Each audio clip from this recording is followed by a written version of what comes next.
They said the lake was quiet, a place where even the wind whispered softly, as though careful not to disturb whatever slept beneath its still surface. Tonight, under the silver wash of a fading moon, I, Evelyn Blackwood of Midnight Murmurs Radio, invite you to walk with me into that quiet into a story that drifts between the peaceful and the unsettling, where the soft dark water holds memories older than we can name.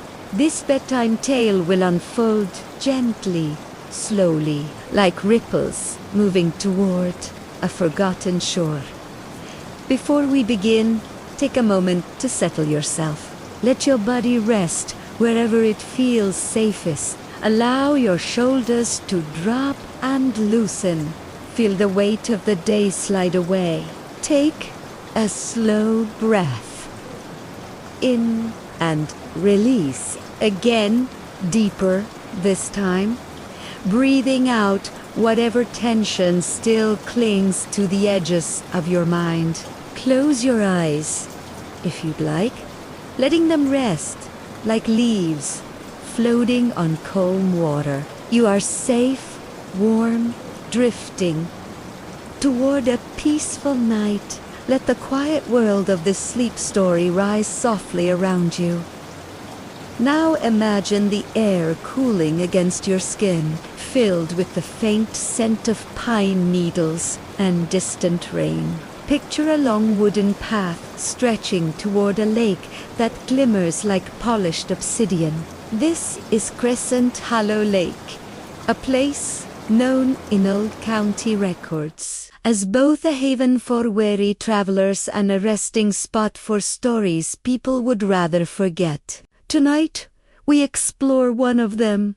Dot at the edge of this lake sits a small cabin, weathered, patient, wrapped in shadows. Its roof slopes like the bowed head of an old storyteller, keeping its secrets tucked beneath layers of cedar shingles. A lantern flickers on the porch, throwing small amber arcs across the rocking chair that gently sways, though the air is still. Inside that cabin is our traveler, Mara Els, who arrived here seeking quiet and found something altogether different. Mara had fled the city after months of sleepless nights. After long shifts at the museum where she curated relics from forgotten eras, rusted mining tools, cracked photographs, ceremonial masks from rural festivals once held in the American frontier. She longed for rest, for a place untouched by the relentless pull of responsibilities, deadlines, and expectations. Crescent Hollow seemed perfect. The brochures described it as peaceful, calming, a retreat ideal for reflection. But brochures, like people, don't always tell the whole truth. As you walk with me along the path leading toward Mara's cabin, hear the gentle creak of old planks beneath your feet. Each step sinks into the hush of the night, blending with the distant hum of crickets and the soft slosh of water touching the shore. Bedtime story, sleep story, relaxing story. All of those words settle into the air around you like drifting fireflies. Yet beneath them lies something more ancient, some echo of history that never fully released its grip on this place. Mara sits by the small window inside, watching the lake. She has noticed that unlike other lakes she has visited, Crescent Hollow never seems to ripple unless she looks away. When she stares directly at its surface, it remains still, perfectly still as though holding its breath. But when she turns, even for a moment, she hears soft movements. The faint lap of water, the suggestion of something swimming just below. Not fish, she thinks. Something heavier. Something that moves with intention. But tonight, she tries to ignore it. She wraps herself in a thick wool blanket, letting its warmth seep through her arms. She listens to the old cabin settle into the night. The beams sigh. The stove ticks. The walls hold memories of every traveler who slept here before her. She imagines their stories lingering like silhouettes, cowboys seeking quiet after harsh winters, families fleeing the dust storms of long gone decades, drifters following the railroad lines during eras when the world felt larger and more unforgiving than it does today. Outside, the moon lowers itself toward the tree line, its reflection bending across the lake like a ghostly ladder. Mara watches it and feels a sense of calm wrap around her, soothing, coziest, almost magical. This place may have its oddities, but it also offers a slowness she has been desperate to find. Yet, as the wind cool, wandering across the porch, the rocking chair begins to move again, gently, rhythmically, as though someone has just sat down after a long, weary journey. Mara freezes. The lantern flame flickers. The lake seems to lean closer, but the night remains quiet, too quiet. This is where our journey begins, where peace and mystery settle hand in hand. As the story fades for now, allow yourself to drift into a peaceful sleep, knowing we will return to the lake soon. The lake was quiet, or at least, that was what everyone said. But as the lantern on the porch trembled with a faint golden pulse, Mara Ellsworth felt that quiet shift hoosed slightly, like a breath taken in the dark. And I, Evelyn Blackwood of Midnight Murmurs Radio, invite you again to settle deeper into this sleep story, letting your mind drift gently across the stillness of Crescent Hollow Lake, where calm waters hold shadows of an older time. Before we continue, take another slow breath in, let it fill your chest, and exhale softly, as though blowing over the surface of a candle. Feel your body sink a little heavier into the bed or chair beneath you. Let your hands unclench. Let your jaw soften. Let the world outside this moment blur and drift away. You are safe here, wrapped in a relaxing story, a guided sleep meditation, gently guiding you into peace. Now picture the porch lantern swinging barely, softly tracing halos of warm light across the cabin's weathered boards. It shouldn't be moving. The air is still, yet something unseen nudges it, as though fingertips from a forgotten century are brushing past. In towns surrounding Crescent Hollow, old stories whisper that the lantern glows brightest when the lake remembers something or someone. Mara watches the glow through the cabin window, her breath fogging the glass. She tells herself it's just settling wood, the night adjusting around her presence. She tries to relax, letting her shoulders fall, listening again to the soft tick of the iron stove and the gentle sigh of the wind slipping between the cedar trees. But her eyes keep drifting back to the lantern. The last traveler who stayed in this cabin, according to the handwritten ledger on the porch, checked in 7 months ago and left no forwarding address. That in itself wasn't unusual. People came here to vanish for a while, to step outside their own stories. But where his note should have been, beneath the column labeled departure, someone had drawn a single line, a wavy mark, like the outline of water. Mara ran her finger over it earlier when she first arrived, feeling the indentation as though the mark had been carved with intention. Now, as she watches the lantern move again, She thinks of that strange line and wonders if he, too, watched the lake grow restless at night.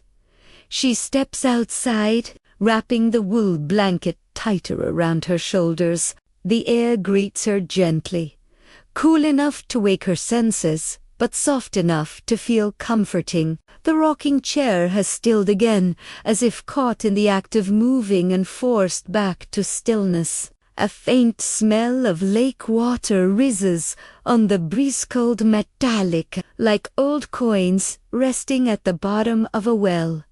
Across the water, something shifts, not loudly, just in a whoo. A small ripple breaks the perfect mirror of the lake. It widens, circles outward, then fades, as if whatever caused it slipped back into silence. Mara tries to reason with herself. A fish, maybe, a drifting branch. The natural settling of water, but she notices something else, something harder to explain. When she looks away from the lake, she hears the water move. When she looks directly at it, it becomes still again.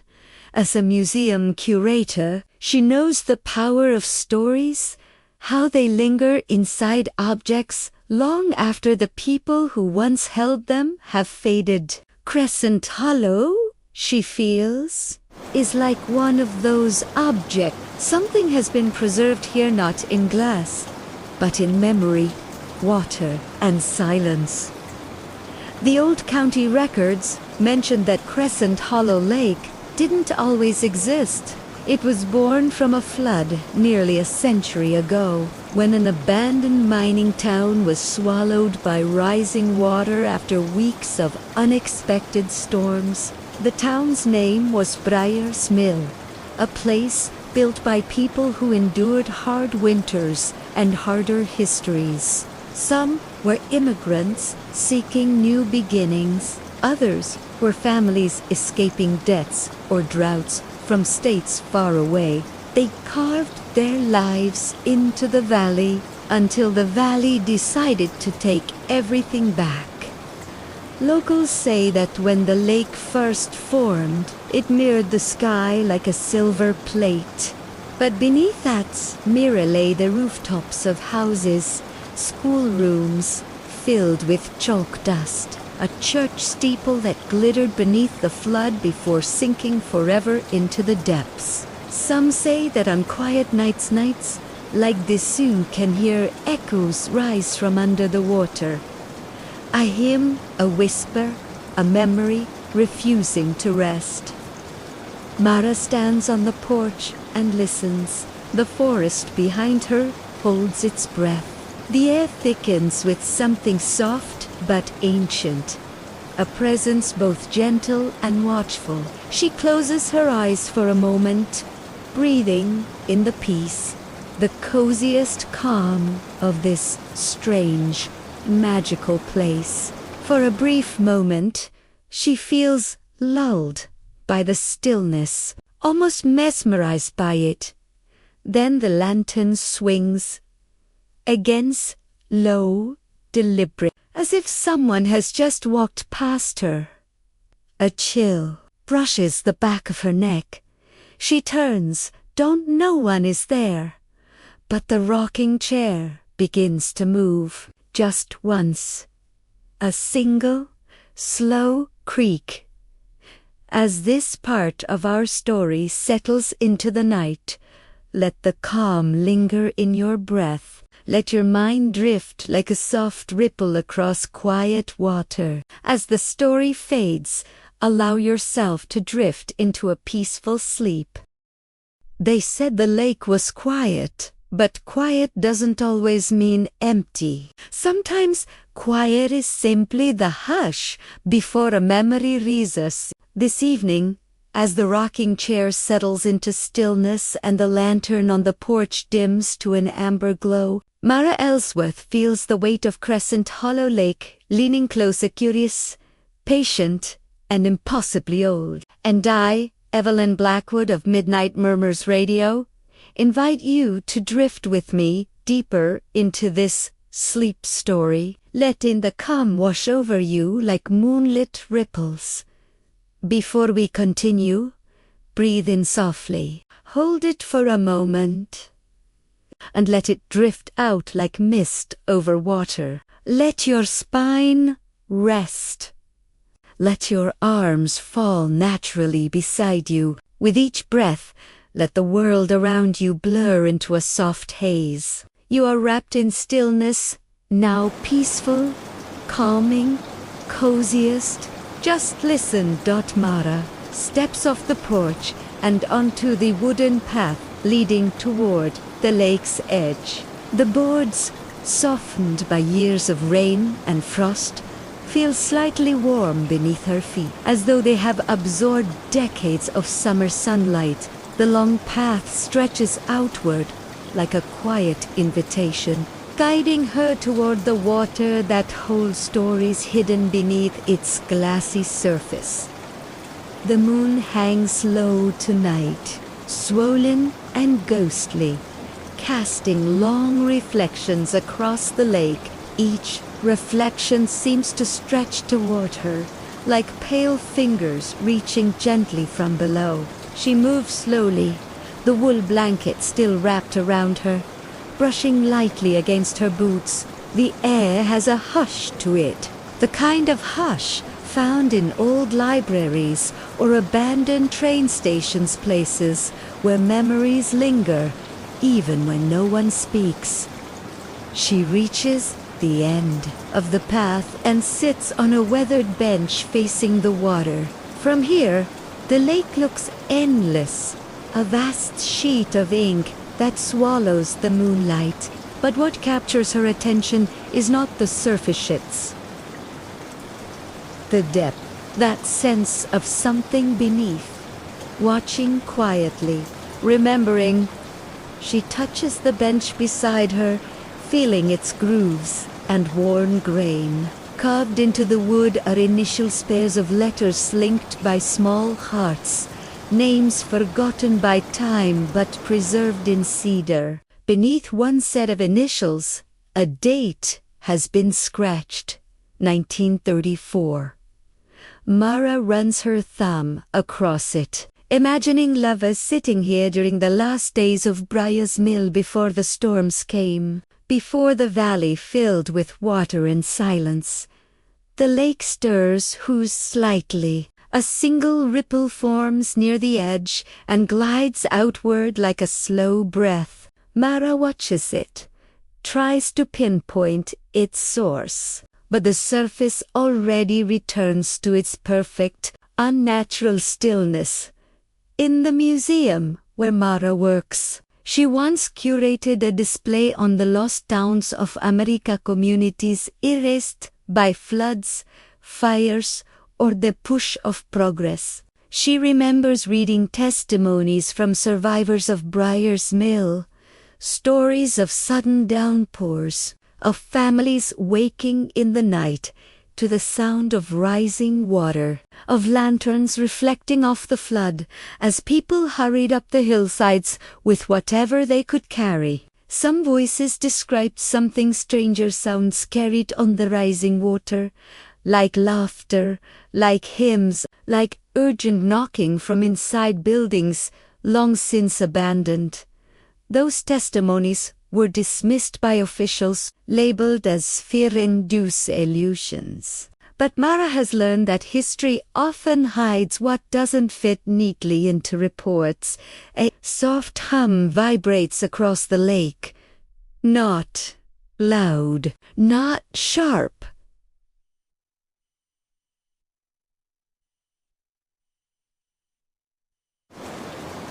Just present, like the faint echo of someone singing far beneath the surface. Mara's breath stills. The hum reminds her of an old miner's lullaby she once heard in an archived recording, a slow, mournful melody meant to calm workers during night shifts deep underground. The rhythm matches it, drifting upward like bubbles rising through water. She leans forward, listening. The hum fades. Then another sound emerges, a gentle splash, barely audible, as though something has brushed against the submerged remnants of an old rooftop. She imagines the sunken structures below, porches, stairways, broken fences, and wonders whether the lake is shifting through them like wind through abandoned hallways. A sudden cold breeze brushes past her, carrying a scent she can't place. Not pine, not soil, something older. The smell of damp stone, iron, and forgotten places. She wraps the blanket tighter around herself. The quiet grows thick around her, like the lake is holding its breath again. The moon dims slightly as a thin cloud drifts across it, casting the surroundings in a softer, muted silver.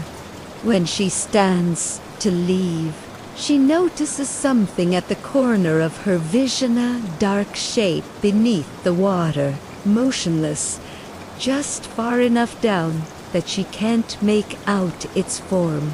It doesn't move.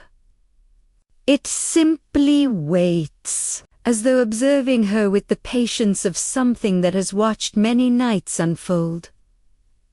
Mara blinks. The shape dissolves into darkness, or perhaps it was never there.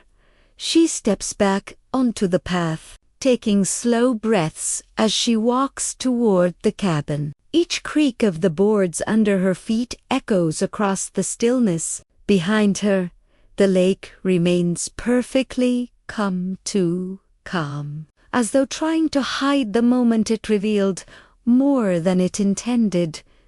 But even as she reaches the porch, she feels the story deepening, widening like a shadow stretching beneath moonlight.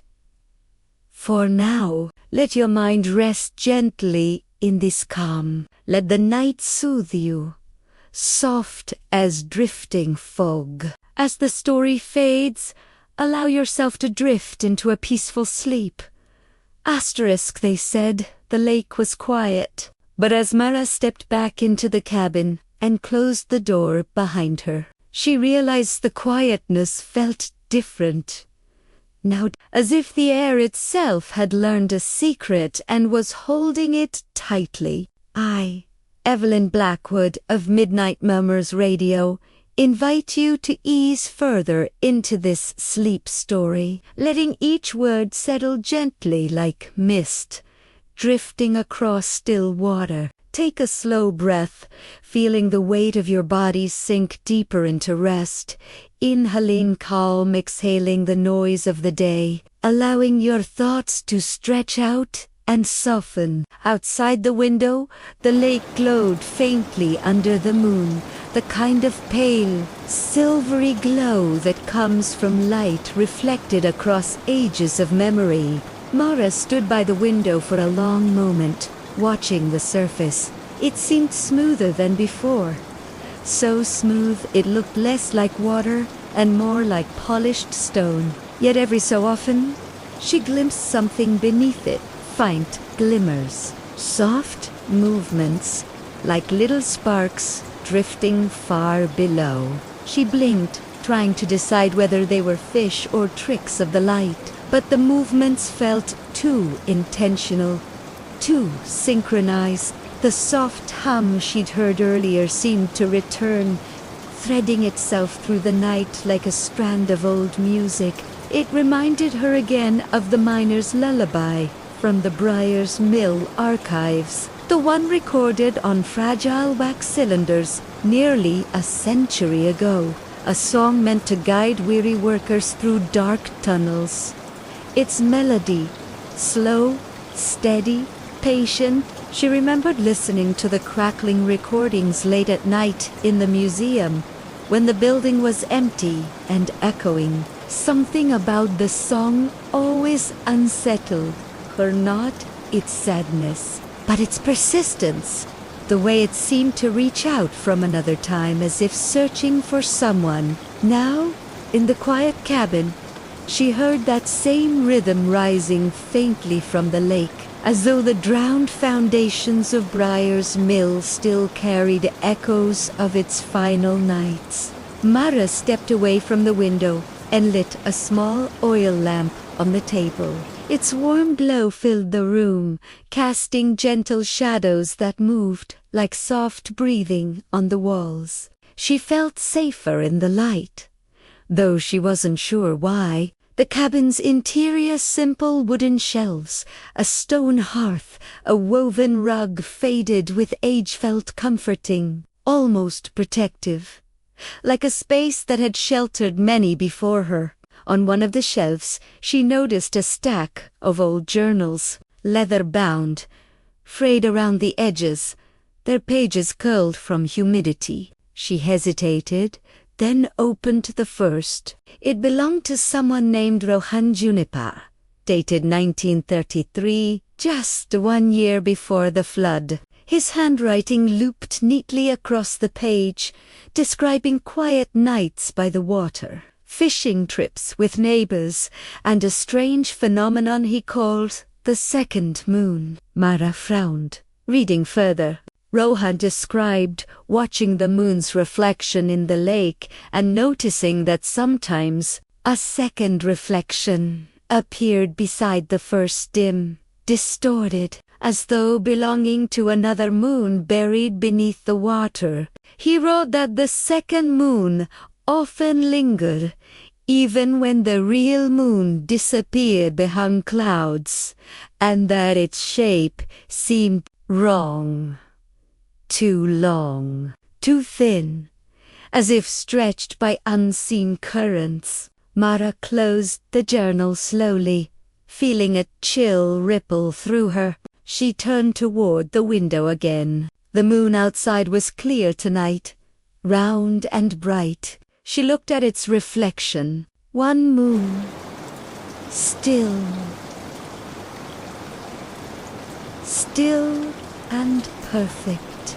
But after a moment, something else began to form beside it, faint at first, like a smudge beneath the surface. Then sharper, clearer, growing into a pale, wavering crescent that didn't match the full moon in the sky. Mara's pulse quickened.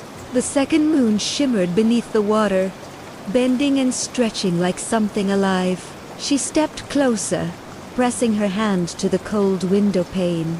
The underwater light flickered us, though reacting to her presence, and then a ripple moved outward from its edge. The lake, moments ago still as glass, stirred with soft, deliberate circles that expanded outward in slow, thoughtful patterns. The hum deepened. The reflections trembled, and then, just for a heartbeat, Mara thought she saw the outline of a rooftop beneath the glowing shape, as if the submerged remains of Briar's Mill were shifting closer to the surface. She blinked, and the image dissolved. The second moon dimmed. The ripple faded. The lake returned to its impossible stillness. Mara backed away from the window, her breath a soft cloud in the warm lamplight. Whatever rested beneath Crescent Hollow Lake wasn't the just memory. It wasn't just history. It was awake. Let your breath soften now, drifting like a quiet ripple across the water. As the story fades, allow yourself to drift into a peaceful sleep. They said the lake was quiet. Yet Mara could no longer believe that quietness meant peace. Sometimes quietness was simply the way old things listened. As Evelyn Blackwood of Midnight Murmurs Radio, guide you deeper into this sleep story. Take a slow breath, letting the calm wrap around you like a warm blanket, feeling your mind loosen, as though floating gently above still water. Mara stood in the middle of the cabin, the oil lamp flickering softly, the scent of warmed cedar rising like a gentle exhale from the walls. She placed Rohan Juniper's journal back on the shelf, though the words "the second moon" still echoed in her thoughts, looping like a hushed refrain. She wanted to dismiss it as an optical illusion, the kind that happened when tired eyes played tricks, but the reflection she'd seen beneath the lake was nothing like a trick. It had felt aware. She turned to her suitcase, pulling out a small leather-bound notebook where she recorded artifacts and observations from her museum research. Tonight, instead of documenting relics, she found herself writing about something far less tangible. Movement beneath the lake. Second light. Hum like Mina's lullaby. Possible submerged structures. Shifting. Her handwriting trembled against the page. A soft thump made her pause. It came from beneath the floorboards, a slow, deliberate knock, just once. Then silence. Mara held her breath, waiting. Another knock, and another. Another, soft, spaced evenly apart, as if someone or something below were tapping on the underside of the cabin. She remembered reading that the original structures of Briar's Mill extended further west, before the valley flooded. Some of the old foundations, stone cellars, forgotten storage rooms, even sections of railway line were rumored to still exist far below, preserved in cold, unmoving darkness. But how could anything knock from beneath the cabin now? She set the notebook down and stepped lightly across the wooden floor, listening with every sense sharpened. The knocking stopped. The silence that followed felt too complete, too still, as though the lake itself were waiting for her next move. She knelt and pressed her palm to the floorboards. The wood was cold not from the night air, but from something deeper, like a chill rising through stone buried beneath the earth. And then she heard it. Not knocking, not humming, but a faint murmur. Voices, layered, distant, as if carried upward through water and time. She couldn't make out words, only tones, slow, rhythmic, like a group of people chanting or praying in unison. The sound reminded her of those old accounts from the flood survivors, the ones who claimed that on the final night, as the water engulfed Briar's Mill, they heard the town's bell ring even though no one had touched the rope. They heard voices singing hymns.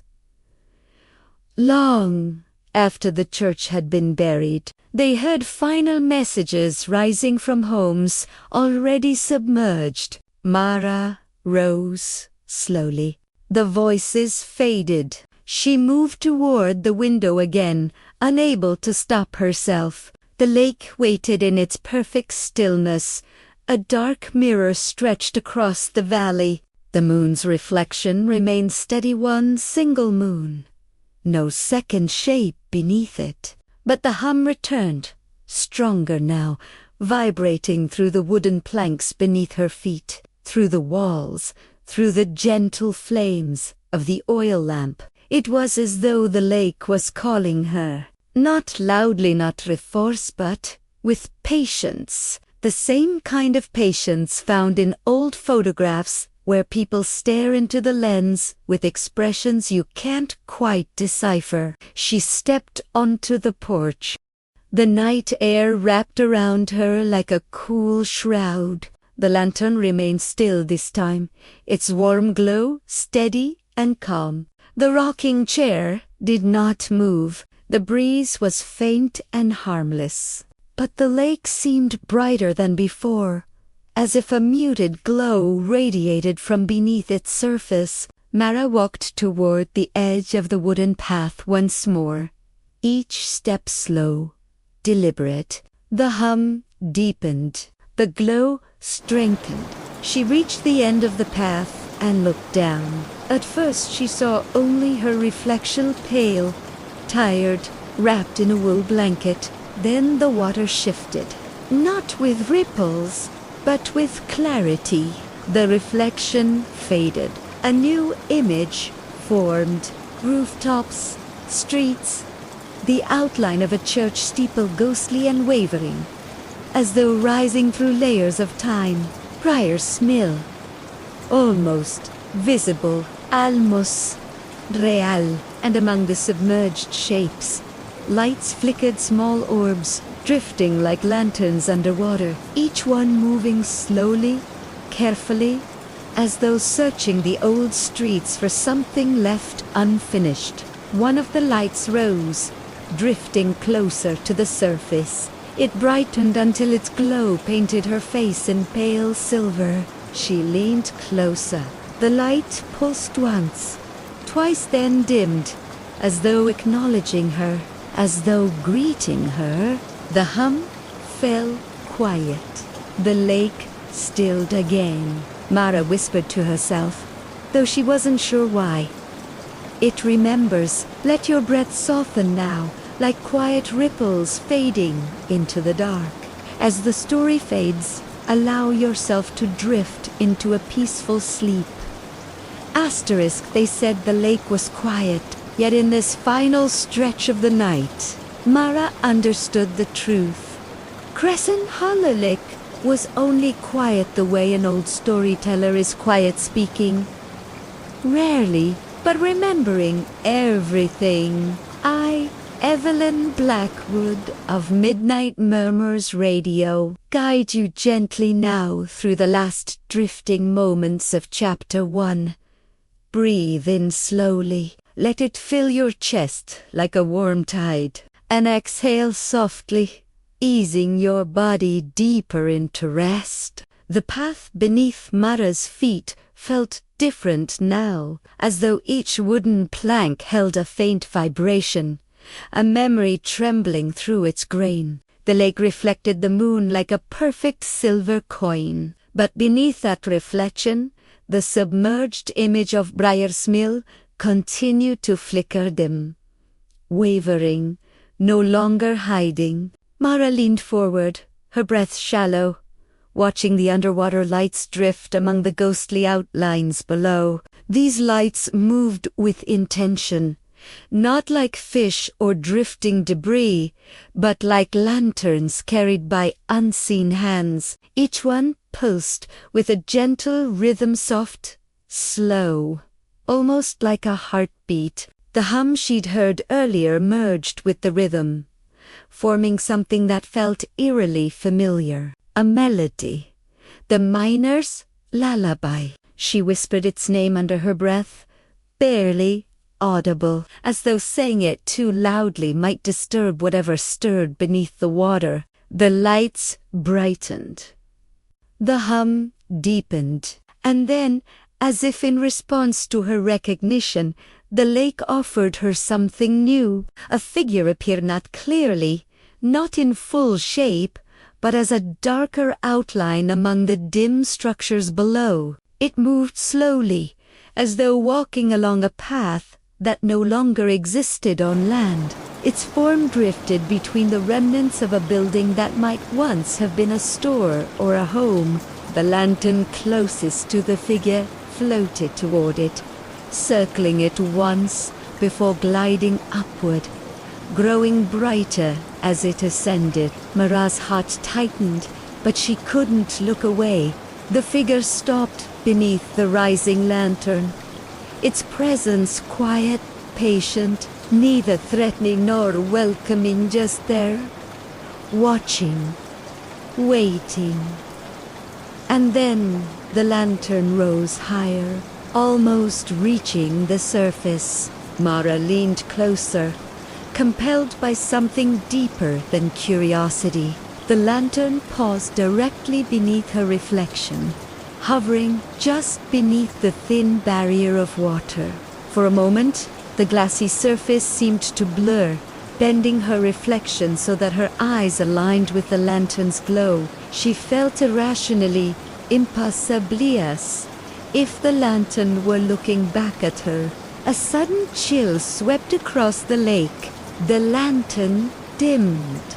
The underwater figure dissolved into shadow. The flickering outlines of Brier's mill faded like breath disappearing on a mirror. The lake returned to stillness, smoother than glass, as if it had never shown her anything at all. Mara staggered back a step, gripping the wooden railing for balance. Her breath shook in the cold night air. The hum was gone. The lights were gone. The second moon was gone. Crescent Hollow Lake was quiet again, so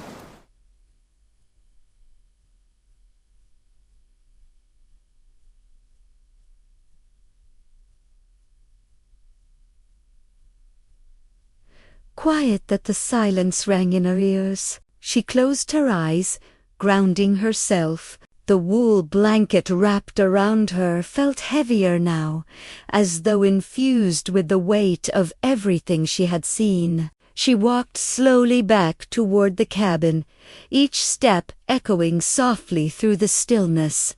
The porch lantern remained steady, unmoving. The rocking chair sat perfectly still, yet the air felt charged, like the moment after a lightning flash.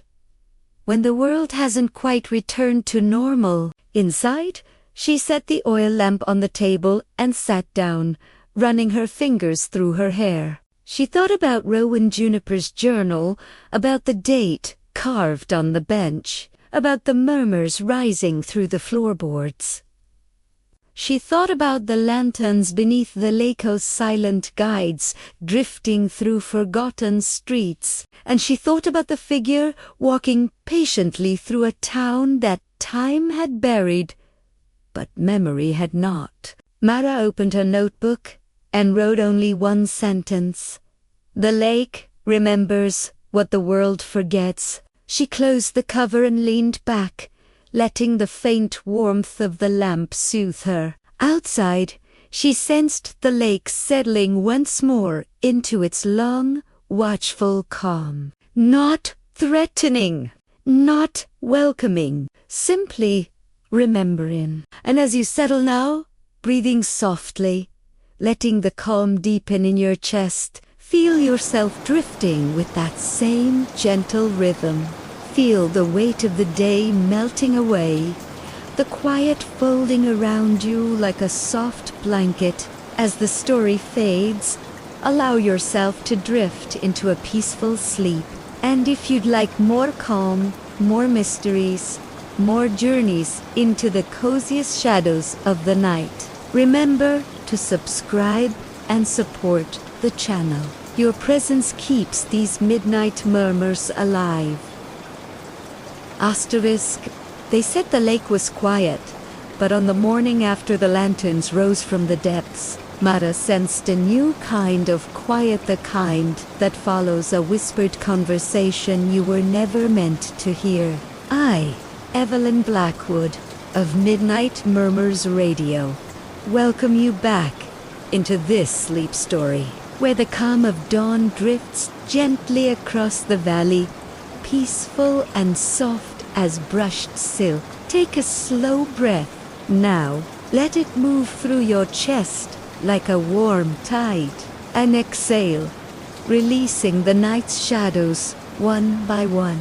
Mara woke to a pale, mist-soaked morning. Light filtered through the cabin windows in muted ribbons, as though the sun itself were reluctant to disturb the stillness outside.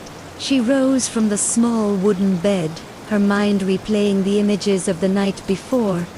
The submerged rooftops, the drifting lanterns, the figure walking through forgotten streets. She approached the window with careful steps, half expecting the second moon to appear again beneath the surface. But Crescent Hollow Lake looked deceptively normal calm. Grey-blue, touched by a thin veil of fog that clung low over the water. No hum, no glow, no movement. Yet something in the air felt different, like the faint tremble of breath held just beneath awareness. Mara wrapped the wool blanket around her shoulders and stepped onto the porch. The cold morning air greeted her with a soft, crisp bite. Frost clung to the railing, shimmering faintly like crushed glass. The rocking chair sat motionless. The path to the lake lay undisturbed. Everything appeared tranquil. But she felt watched not by eyes, but by memory. As she walked down the path, a soft crunch came from beneath her boots. Frost cracked gently, sending tiny echoes into the quiet. She reached the water's edge and leaned forward, scanning the surface. A single ripple drifted across, small and circular, as though caused by a drop of something unseen, falling from above. She held her breath. Another ripple, then stillness. She whispered to herself, "I saw it. I know. I did." Her voice felt strangely loud in the morning hush. For a moment, she had the peculiar sensation that the lake was listening again, but this time with the attentive quiet of something waiting for her to speak more. Instead, she turned her attention to the fog. It curled slowly across the surface, moving not with the breeze, but with a strange inward pull, drawing toward the center of the lake. It reminded her of breath being drawn deep into lungs. The lake inhaling, the lake remembering. She felt a chill, unrelated to the cold. Stepping back, she tried to steady herself. The memories of Briar's Mill, those drifting shadows of the sunken town were not simply illusions or dreams. The lake had revealed them deliberately. She thought of Rohan Juniper's journal, of the phrase, "the second moon," of the lanterns rising like spirits searching for a way home. And she wondered if the town's past was beginning to surface, piece by piece, through her presence here.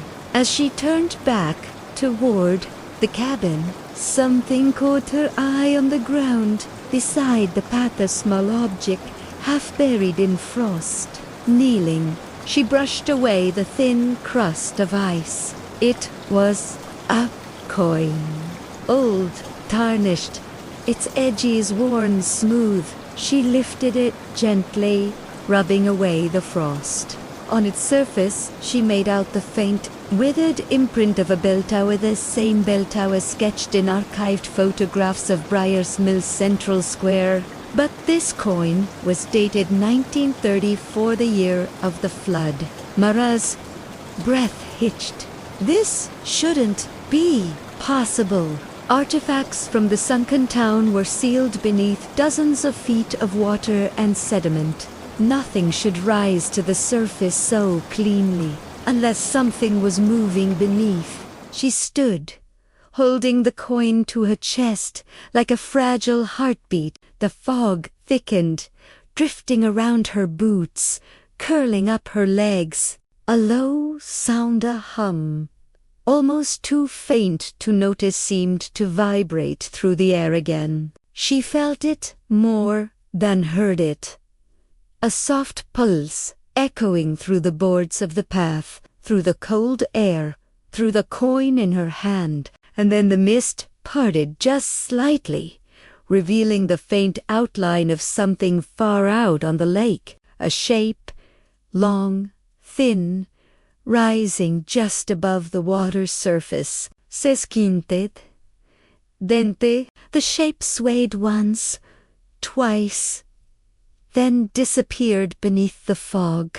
Mara backed away slowly. Her heart beat a little faster, but not with fear, more with the strange, magnetic pull of understanding that the lake was no longer showing her memory. It was calling her deeper into its story. As you breathe softly now, let this moment settle like a quiet ripple across your thoughts. The morning is calm, The world is gentle, and the next chapter waits in the soft hush of the lake. As the story fades, allow yourself to drift into a peaceful sleep. Evelyn continues, with a voice that drifts like warm fog over quiet water, guiding you deeper into the memory-soaked stillness of Aldergrove Lake, where the gentle undercurrent of glowing shapes beneath the surface moves, as though responding to secrets too old to name. And she invites you to breathe slowly with the rhythm of that pale, wavering light, letting your thoughts glide without weight, without urgency, as the soft night air folds around you like a quilt stitched from decades of sleeping summers and forgotten campfire embers. She leads you along the narrow trail, curving past the old boathouse, its weathered boards carrying the scent of time-worn pine and distant rain. And as you follow her words, you feel the path tilting subtly upward, drawing you toward a lookout point once cherished by the camp counselors of long ago, a place where stories were exchanged not out of fear, but out of a quiet reverence for the lake's strange serenity.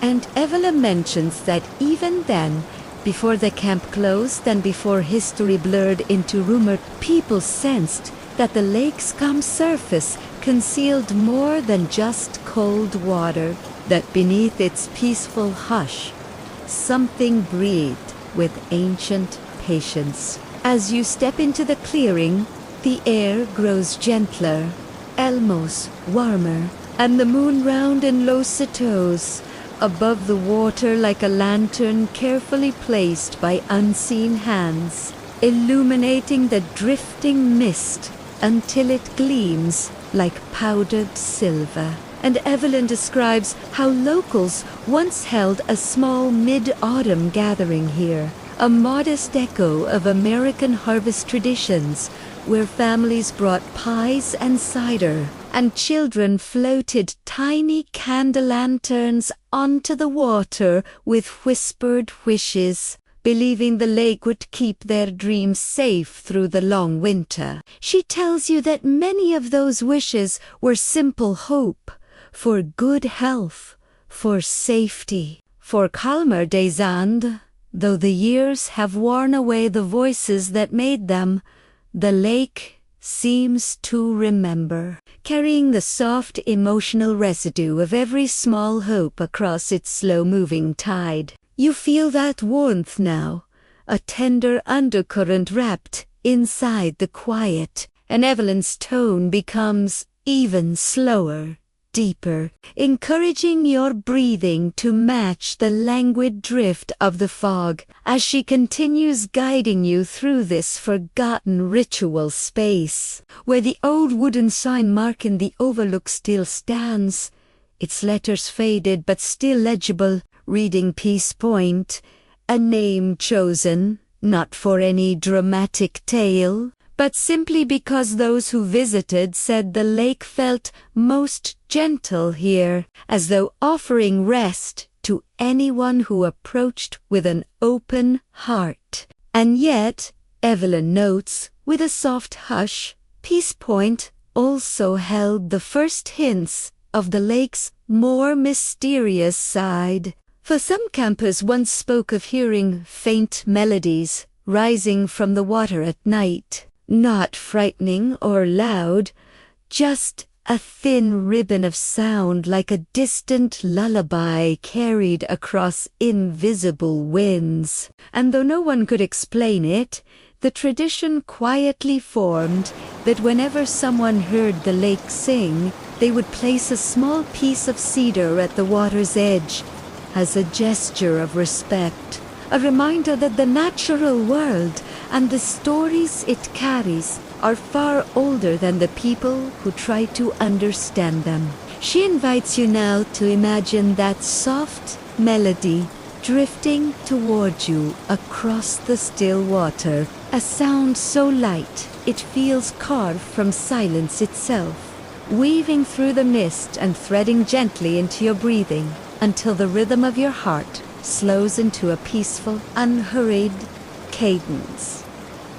The glowing shapes beneath the surface respond to the imagined music, drifting closer to the shoreline, their shimmering outlines growing clearer, revealing not forms, but feelings, echoes of memories. Fragments of choices made by people who once sought solace here, and Evelyn promises that in the next part of the story, you will begin to understand whose past still lingers within this quiet place, and why the lake has never forgotten. For now, she murmurs, simply rest in the calm. Let the cool night air cradle you, and allow the peaceful hush of Aldergrove Lake to steady your thoughts like a gentle hand placed reassuringly over your own.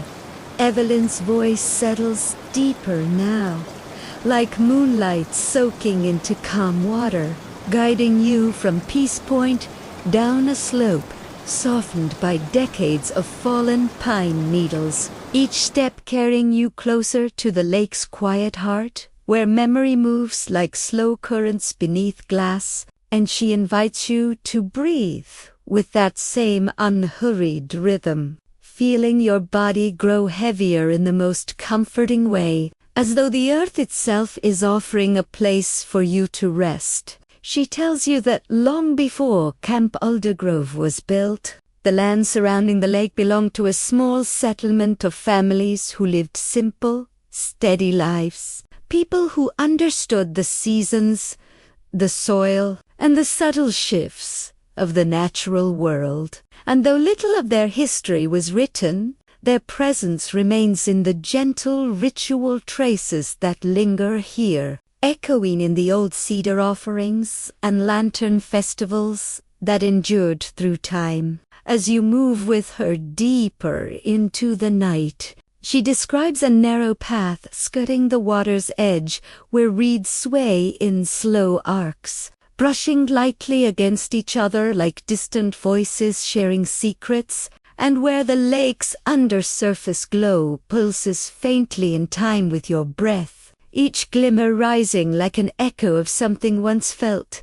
once hoped for, once lost. She explains, in a murmur soft as silk, that the settlement's oldest story was one rarely told one about the young caretaker named Elisha, who was known not for strength or leadership, but for his kindness, the quiet sort that never sought recognition.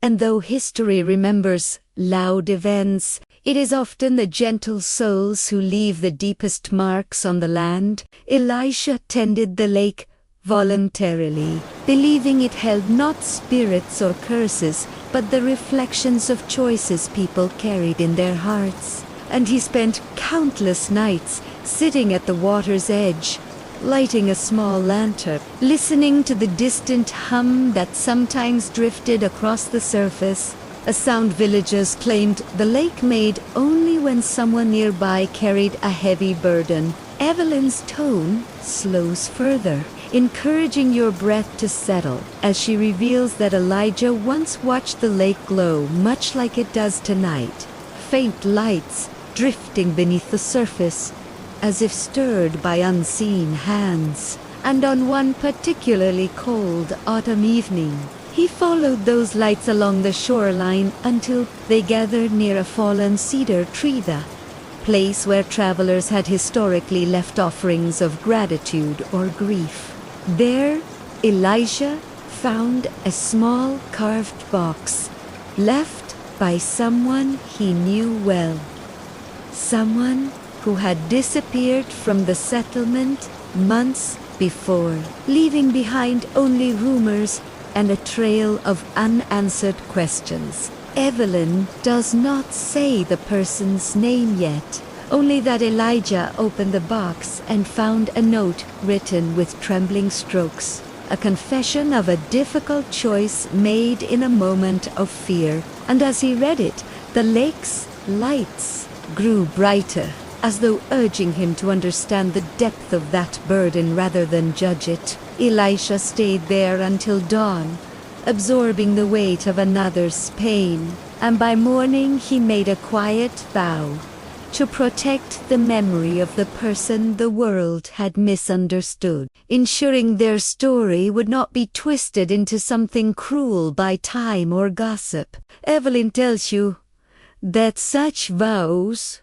made with genuine compassion, sometimes become threads woven into the land itself, lingering long after the people who made them are gone, shaping the way a place remembers its past. And as you stand beside the shimmering shoreline now, you sense that Elijah's promise still hums beneath the lake's surface, mingling with the glow, waiting for someone who walks with calm steps and an open heart to uncover the rest of what he's safeguarded. She invites you to breathe again, slowly, softly, letting the cool night settle into your chest, and assures you that in the next part, you will begin to see how Elijah's forgotten vow links to the mysterious lights, the quiet melodies, and the decisions that still drift through Aldergrove Lake's tranquil depths. For now,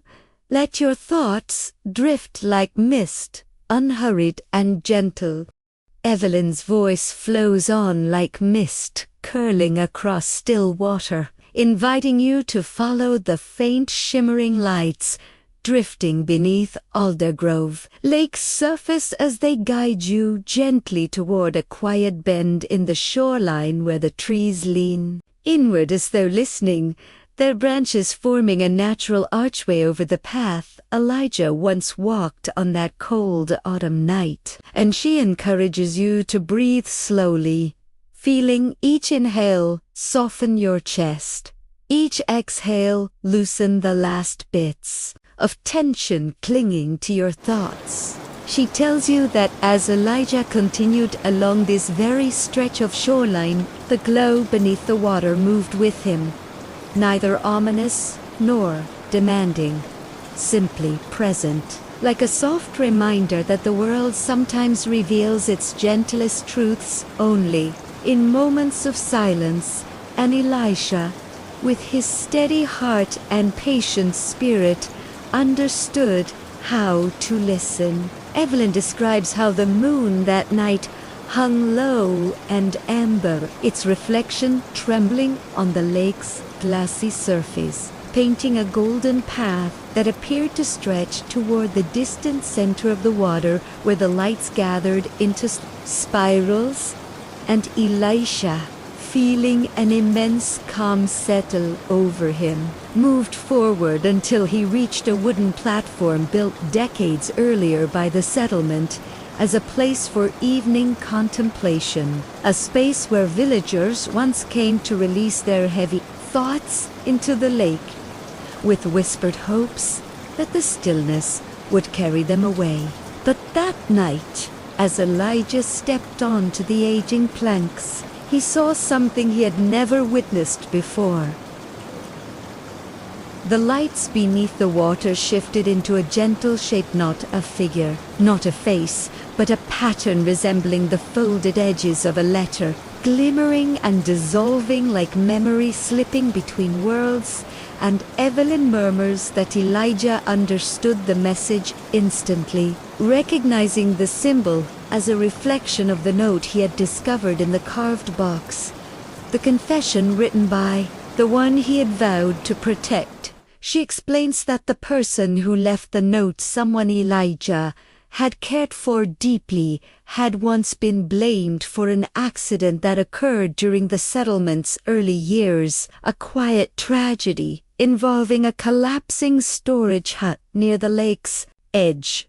And though the truth of what happened had been far more complex, fear and misunderstanding had painted them as responsible. The note Elijah found revealed that they had tried to save someone trapped inside, that they had acted out of desperation and not negligence. But the chaos of the moment had concealed their efforts, and when the settlement turned suspicious eyes upon them, they fled into the forest, alone and burdened with guilt that was never theirs to carry. Evelyn's voice sinks into a tender hush as she says that Elijah read the truth and felt something in the lake respond, as though the water recognized the sincerity of the confession, absorbing the pain of it and returning only light, only quiet, understanding. And from that night onward, he visited the lake often to keep the memory of that misunderstood soul alive, offering cedar sprigs, soft lantern glows, and whispered reassurances that someone, at least, had seen their true heart. She leads you further into this moment, telling you that as Elisha stood upon the platform that night, the lights rose closer to the surface until the lake shimmered like a breathing mosaic, and within that mosaic he saw another pattern emerging, a faint outline of the settlement map. As it once looked, small cabins, winding trails, the lantern festival grounds all gently rearranging themselves in the water's reflection, as if the lake were showing him how pieces of the past fit together, how choices and misunderstandings flowed into one another like currents, shaping the land's quiet grief. Evelyn asks you to inhale slowly now, sensing the ancient empathy woven into the landscape, and she whispers that in the next part, the lake will reveal the missing piece of Elijah's vow, the moment that forever bound his spirit to the water's calm glow. For now, she urges you to rest within this peaceful hush, letting the soft pulse of the lake ease your thoughts into stillness, like ripples fading into moonlit glass. Evelyn's voice becomes softer still, like a lantern dimming to its warmest glow, guiding you deeper into the unfolding revelation as Elijah stood upon the creaking platform, the lake shimmering beneath him like a living tapestry woven from memory and moonlight. And she invites you to breathe slowly, letting your breath sink with the slow, pulsing glow in the water, feeling each inhale expand gently, and each exhale release the weight of your day into the quiet air. She tells you that as Elijah watched the flickering map-like patterns drift and rearrange under the surface, he began to understand that the lake was not merely reflecting history, it was stitching together the emotional truths, bene haiti, tracing the contours of choices, regret, and kindnesses that had shaped its silent depths. And he realized then that the person he had vowed to protect had left behind more than a note. They had left behind a wish that someone might one day forgive them, not for what they had done, but for carrying a burden that had never belonged to them. Evelyn describes how Elijah knelt at the edge of the platform, placing his palm inches above the water, not touching it, just close enough to feel its cool breath rise in steady waves. And in that moment, the lights shifted again, forming a slow-turning circle like the faint outline of a lantern wheel from the settlement's old harvest night festival, the very symbol of unity that had once brought the villagers together for music, cider, and whispered hopes under the autumn sky. She murmurs that Elisha felt a tightness in his chest, not painful, just heavy with empathy, and he closed his eyes and whispered a promise into the night. Breeze a promise that he would carry the truth for the one who could not return, that he would speak gently of them whenever fear twisted their memory into something unrecognizable, and that he would keep the lake stories alive so the land would remember kindness just as much as sorrow. Evelyn tells you that when Elijah opened his eyes, the lights beneath the surface brightened with a soft, blooming glow that spread outward like petals unfolding, illuminating the entire shoreline in a delicate silver haze. And for the first time, he felt the lake respond with something that resembled gratitude, a quiet acknowledgement that someone had chosen compassion over judgment. She guides you now to imagine this moment as though you are standing there beside Elijah, the mist cooling your cheeks, the evening air smelling of cedar and distant rain, the boards beneath your feet humming with the softened echo of longer footsteps.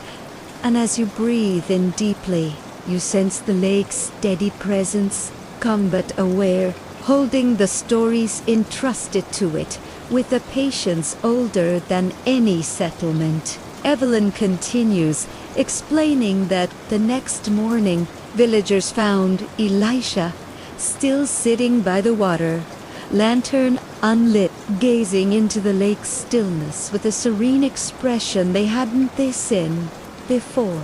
And though he spoke little about the night, he became known quietly as the lake's keeper, the one who stayed until the camp closed years later, tending the trails, the docks, and the rituals that had nearly been forgotten. But there was one detail. Elijah never told anyone the small, carved box he found beneath the fallen cedar was no longer where he had left it. Instead, it had drifted to the center of the lake sometime during the night. And no matter how the wind blew or how the currents shifted, it never returned to shore, hovering beneath the water like it was suspended by invisible threads of memory. Evelyn's voice grows even softer, a gentle whisper woven through the hush of the imagined night, as she tells you that, in the present moment, the faint shape of that very box seems to flicker within the glowing currents beneath your feet, rising slowly, as though the lake has chosen you or anyone who listens with a quiet heart to witness what Elijah once saw, and to understand the final piece of the vow he carried through his life. She invites you to breathe again, deep and steady, letting the stillness settle through your limbs, and assures you that in the next part, the lake will reveal what lies within the drifting glow, the last memory Elijah saved, and how it shaped the peaceful yet haunting calm that blankets Aldergrove Lake even now. For tonight, let your thoughts drift gently like lanterns released onto quiet water, unhurried and free. Evelyn's voice sinks into a whisper, slow and velvety, carrying you into the final layer of the lake's memory as the faint glow beneath the surface gathers itself, rising like a soft pulse of moonlight drawn upward by your quiet breathing. And she encourages you to inhale gently, letting the cool night air flow in, and exhale even slower, allowing every part of your body to soften into peaceful stillness. She tells you that as the drifting lights converge, they form a gentle spiral that widens with each rotation, revealing within its center the faint outline of the carved box Elijah once discovered, the same one that had floated to the lake's heart and remained there through decades of rainstorms, winters, summers, and silent nights. And now, as though the lake has decided the moment is right, the box rises until its silhouette presses just below the water's surface, shimmering with a calm silver glow, its edges soft by the touch of time but unmistakably present. Evelyn guides you closer in your mind, telling you that Elijah, years ago, saw the same sight on his final night as caretaker, when he felt the lake's call not as sound nor as light, but as a gentle weight in his chest, urging him to return to Peace Point one last time. She describes how he watched the box rise, just as you are seeing it now, and how the shimmering around it revealed shapes of memory, the glow of lantern festivals, the quiet meals shared at the settlement cabins, the laughter of children who once ran along the docks, and the soft ache of misunderstandings that had cast shadows over lives that deserved gentler stories. Evelyn explains, her voice slow as drifting fog, that Elijah did not open the box that night. He simply knelt beside the water and whispered that he understood, that he forgave, that he would carry the truth of the person who fled into the forest. Not as a tragedy, but as a reminder that fear can twist innocence into guilt, and kindness can set it free.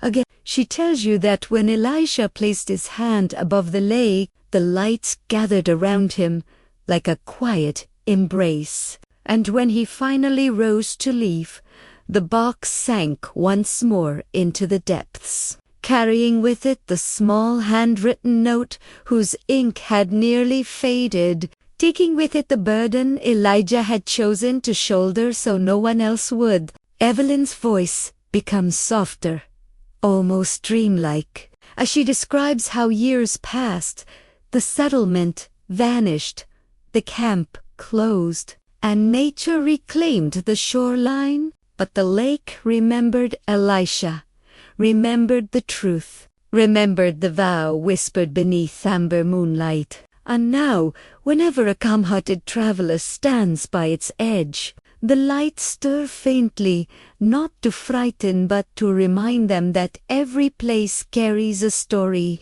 and every quiet lake holds a memory of someone who once chose compassion. She invites you to imagine yourself standing there now, the air cool on your skin, the mist clinging softly to your clothes, the faint melody drifting across the water like a lullaby shaped by time. And she whispers that the story you've heard tonight settles over you like a warm blanket, easing your thoughts, steadying your breath, carrying you into a deep, soothing calm. And as the spiral of light begins to fade, returning to the lake's depths with slow, gentle motions, Evelyn reminds you that stories like this one linger not to trouble the mind but to comfort it, offering a place for rest, a quiet harbor where the past finally exhales. Now she encourages you to breathe once more, slow and easy, letting the peaceful hush of Aldergrove Lake settle into your limbs, softening every thought as though wrapped in the softest night air. And as the last shimmer disappears beneath the surface, she murmurs as the story fades. Allow yourself to drift into a peaceful sleep. And if tonight's journey has brought you calm, if it has wrapped you in stillness and gentle wonder, she invites you softly to subscribe to Midnight Murmurs Radio and support the channel, so more quiet stories can find their way to you on nights just like this. Rest now, and let the lake hold the rest of your thoughts.